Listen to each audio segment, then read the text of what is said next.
السلام علیکم ورحمۃ اللہ وبرکاتہ۔ آج ایک کویشچن جو مرزا محمد علی صاحب انجینئر صاحب جو بار بار کرتے ہیں، وہ ایک علم لدنی کے اوپر وہ بہت زیادہ بات کرنے کی کوشش کرتے ہیں، تو ہم نے سوچا کہ آج علم لدنی کے حوالے سے بات کی جائے۔ علم لدنی کے متعلق جو ان کا میں نے لیکچر سنا، اس میں وہ بار بار کہہ رہے تھے کہ جی میں انجینئرنگ کی یا مشین کا کوئی فارمولہ لکھتا ہوں جس کو آپ کے سارے بابے مل کر بھی پڑھ سکیں تو مجھے پڑھ کر بتائیں۔ اب علم لدنی سے ان کا مجھے نہیں سمجھ آتا ان سے کیا مراد ہے۔ دیکھیں، ہمیں یہ سمجھنا پڑے گا کہ علم لدنی کیا ہوتا ہے۔ جو لوگ اس کے بارے میں بات کرتے ہیں، ہمیں تو ان سے پوچھنا پڑے گا نا کہ علم لدنی کو کیا سمجھتے ہیں۔ دادا جان محترم قبلہ حکیم حضرت مولانا انیس احمد صدیقی صاحب شمس العلماء اور شمس الحکماء جو ہیں، ان سے جب اس موضوع پر بات ہوئی، کیونکہ آپ قبلہ 9 نومبر 2010 کو وفات پا گئے، تو ان کے یعنی کہ زندگی میں ہی یہ سوال ان سے کیا گیا، تو انہوں نے فرمایا کہ دیکھیں، علم لدنی سے مراد یہ ہے کہ علوم کے حصول کے لیے اللہ عز و جل شرح صدر فرما دیتے ہیں، یعنی کہ اللہ تعالیٰ سینے کو کھول دیتے ہیں۔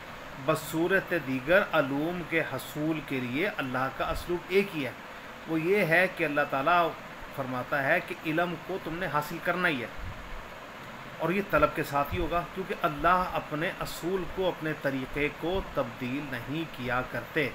اللہ تعالیٰ فرماتے ہیں وَلَن تَجِدَّ لِسُنَّتِ اللَّهِ تَبْدِيلًا، یعنی اللہ اپنے طریقہ کار کو تبدیل نہیں کرتا۔ اب ایک آدمی ہے، وہ جنوبی ہندوستان میں رہتا ہے، وہ تامل یا کناڈا یا تیلگو زبان بولتا ہے۔ اب اگر وہ اللہ کا ولی بھی ہے تو کیا اس کو اردو یا پنجابی آ جائے گی؟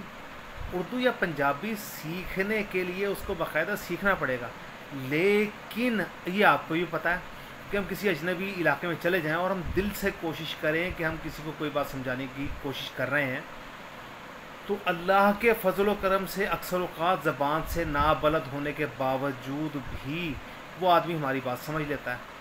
تو میرے بھائی، آپ کو یہ سمجھنا پڑے گا کہ علم لدنی سے کیا مراد ہے، اور علم لدنی کو کس حوالے سے اور کس طرح بیان کیا جانا چاہیے۔ لیکن شرح صدر کو جب تک آپ نہیں سمجھیں گے، آپ علم لدنی کو بالکل بھی نہیں سمجھ سکتے۔